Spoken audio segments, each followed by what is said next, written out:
welcome back again. I'm Corey Dunn. Now I'm joined here by Lars Gustavsson. It's yesterday we had a chance to be able to really dive into just all the different elements, the levolution, just talking about where the inspiration came from for most of the game types. Again, now we're here with a different game mode. We can go ahead and kind of take a look around the map and hop into the game here. Let's go ahead and start to look at how is Obliteration, how did it formulate? I think it's inspired by a lot of things. I mean, we've deeply inspired by Capture the Flag, the core mechanics of which I would say works so beautifully in Battlefield, the combination of vehicles and just the need to carry something from point A to B. And of course, when we did this, there's always a risk or chance of a deadlock. So having multiple bases to carry it to gives that dynamic and unpredictability that keeps the game going and keeping fresh every time. So you brought up a point. I'm going to have to ask this, and you can answer it if you like to. Yeah. Are we going to see Capture the Flag in the very beginning for Battlefield 4? Or are we going to have to wait to the very, very, very last pack before we get the chance to play Capture the Flag? It won't be part of the basic setup at launch. Okay. We have lots of other good modes. We have 2 new modes, one of them being Obliteration, but we know that people love it, so we do hope to bring it back in one of the later packs. Yeah, one of the things that I really enjoyed was hopping onto a bike and just taking off, and trying to be able to pick up some nice caps there. So already from Battlefield 1942, you know, sitting and developing Battlefield 1942, and we played on Wake Island, and one of the best Battlefield moments was really coming with a flag and almost on the southern leg, bringing it home, squeezing in between the tank and the tree, and then driving onto a mine, but my team took it home and we won, and it's one of those Battlefield moments that stuck with me through the years. So I had a Battlefield moment earlier today. So we had talked about it yesterday, about the amphibious vehicles, and you know, there's still some sense out there saying, okay, well, you keep talking about the amphibious assaults, it's a great marketing pitch, it really sounds great, but and it's kind of thinking back, though, to the other Battlefields, from Battlefield 3, any of the previous, there really just were transport vehicles or places that you'd have parties with the machine gun up in the front. So how are we seeing that evolve? Why is it such a huge component here? I mean, to me, the water gameplay in these vehicles, as I think many people who have tried it out here can testament that it really creates, I mean, we see the attack boats more like tanks on sand dunes. Right. And it is a supportive vehicle. Of course, if you go into the heat of fire, you will have RPGs firing you from all sides. So it creates gameplay in an area where previously there wasn't gameplay. And I think we will see numerous levels that have water to certain extents. I mean, you should see in the Levolution trailer potentially where we have a flooded city and you can break the levee and flood the city even further, creating new ways, new areas to access, and a totally different gameplay with water vehicles. So I think we don't want to just deliver it in one way, and we don't want to tell people how to play, but we do hope that you will all find your way of playing your water gameplay, whether it's diving and just passing by, or it's really taking on the sea battles. Well, there's 2 different elements to look at, one of which, whenever I was playing Obliteration earlier today, I realized my teammates, they weren't really following the objective, and so what I ended up having to do is going and picking up the bomb, hopping onto a jet ski. Well, this was after the storm started, and so it was probably one of the most difficult things to pull off until I started to figure out to judge the waves. I started really gauging how do I hit the lowest point and drive it within there, because that way I wasn't spotted. Exactly. And really, it's kind of like a rolling plane. Yeah. So once again, very beneficial. Inspired by the sand dunes, but these sand dunes are dynamic. So it's about learning to find the low spot, especially when you're in a light vehicle like the jet ski, and also using it as cover when you try to escape, since alone on a jet ski against an attack boat, you're cannon fodder, unless you manage to use the environment. Let's go ahead and hop into the game now. As you can see, all right out of the gates, the Chinese have lost their C point. And again, just kind of looking around, you can see, take a look here, the bomb has not been dropped yet. One of the things that I realized too is I like how the bomb isn't immediately respawns right after a bomb has exploded at a point. Is there a reason behind going into that? I think we've noticed with game modes that it's very easy if you have these constant transitions between one thing happening, one objective achieved, and then jumping on to the next one. It's very easy to end up in an extreme confusion. You almost need to kind of get kind of lower the adrenaline flow, get your bearings, and then get into it again. And we also added the random factor so it wouldn't be totally predictable and, you know, a pile of C4 waiting for you when you get to it.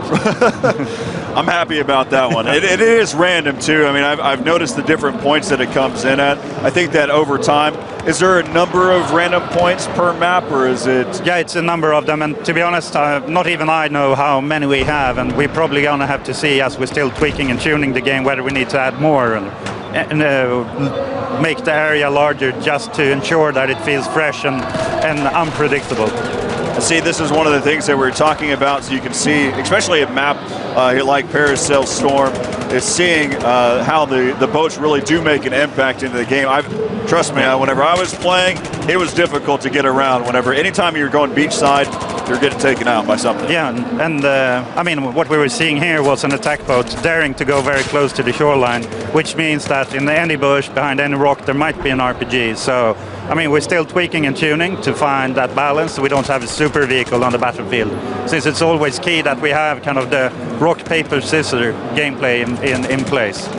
So one of the things that we talk about it greatly about levolution, there's a lot of questions about weather dynamics and how does it really impact the game. So first, we'll talk about the Recon class. Does it really make a difference? Does it make an impact on when you're sniping and the bullet drag to it? You mean that the wind picks up? Right. No, actually, that's a good point. Maybe that's something for the future. So, no, we haven't taken it to that extent. And to be honest, Battlefield we always say that it's perceived realism.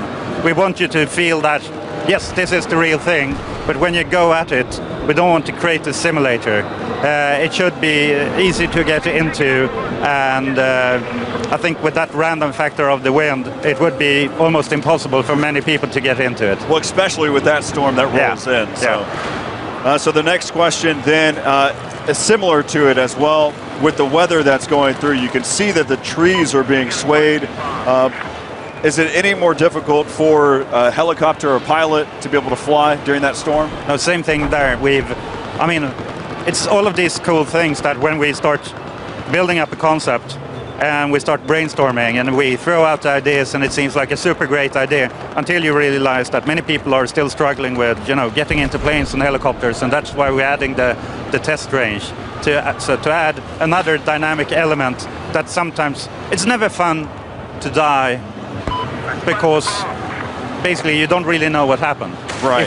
If you can feel that your enemy was superior or you did a stupid move, then it's always okay to die. But when you start blaming the game since something happened that wasn't within kind of your understanding, then you start blaming the game, and then me as a designer have failed.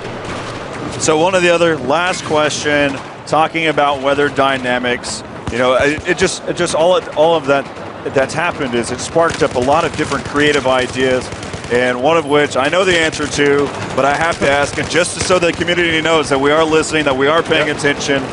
Does the sun move as the day goes on, or can we see like a night type of game, or are we going to see the sun be in a completely different placement?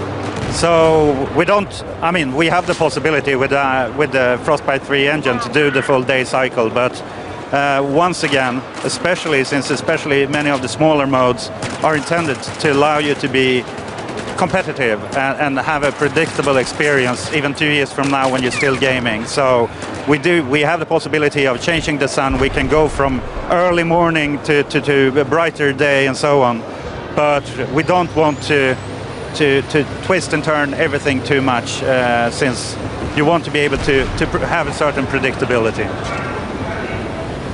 So one of the questions that's been asked multiple times now, in Battlefield 3, we had Conquest and we had Conquest Large. Are we going to start to see variable map types where we get just based off of the number of players that are in the server, or are we going to go back to what we had in Battlefield 3? I think when we launch, we will aim for not Siba Tower scaled and not Bandar, but slightly larger and slightly smaller. So maps that we feel and we look at the data what people prefer to play.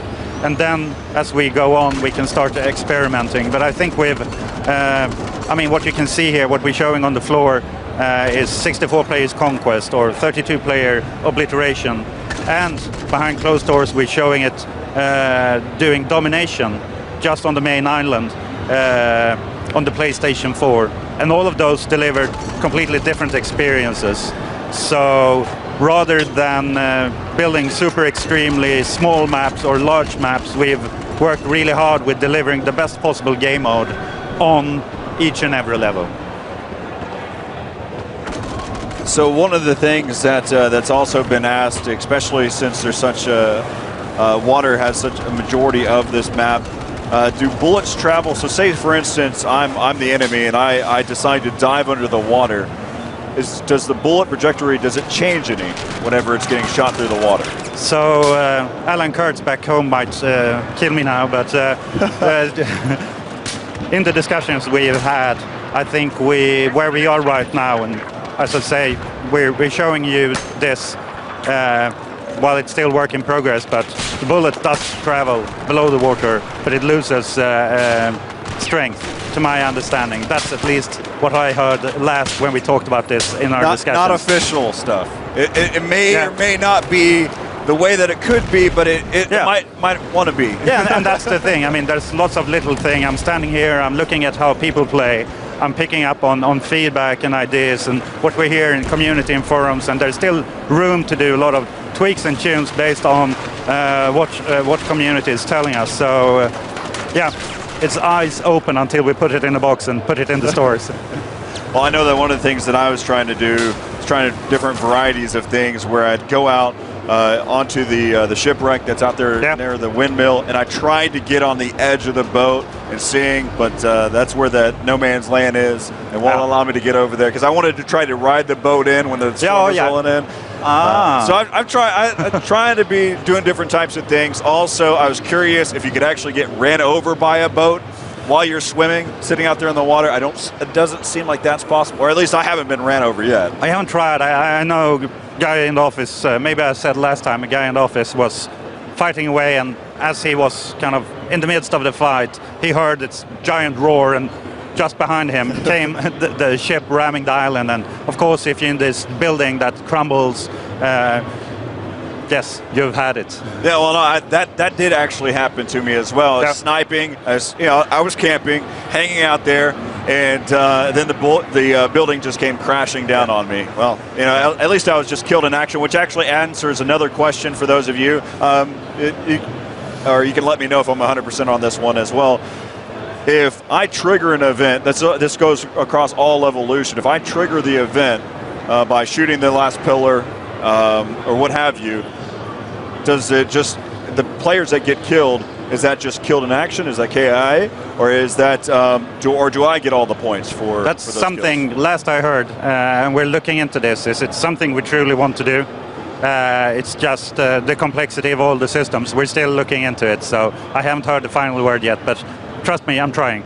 So one of the things that I want to know about then is, at that point, does that count as any team killing that happens at the same time? Because it goes hand in hand. You got to look at both sides of it. Yeah. So you see, you open up Pandora's box when you're trying something new, and lots of these little things we're trying to sort out. And the beauty in what's taken Battlefield to where it is today is the daily. I think we're up to 2-3 playtests a day now, where the team is really chipping in, playing it, giving feedback, and trying these things that we then have to react to and kind of stitch up the last pieces.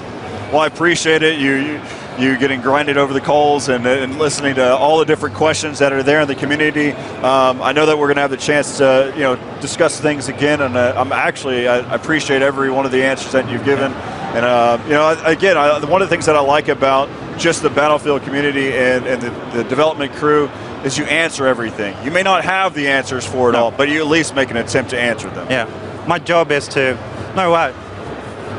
I would just do a big disservice if I claimed that I knew everything. The team back home knows that I definitely don't know everything. So it's a big monster we're building. It's living a life of its own, and it's soon to be unleashed. And I mean, we're getting there, we're working really hard, we're listening to people, and really doing our best to deliver something that people never seen before.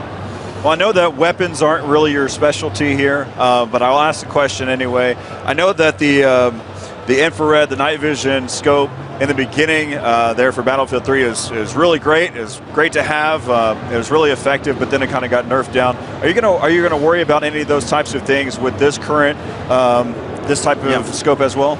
Overall, I mean, Battlefield for us, Battlefield 3 really exploded with the amount of people that have bought it and they stick in playing there on the servers, and all the amounts of feedback that we've gotten, we keep on taking into account as we keep on pushing forward, since the last thing we want to do is to set things back.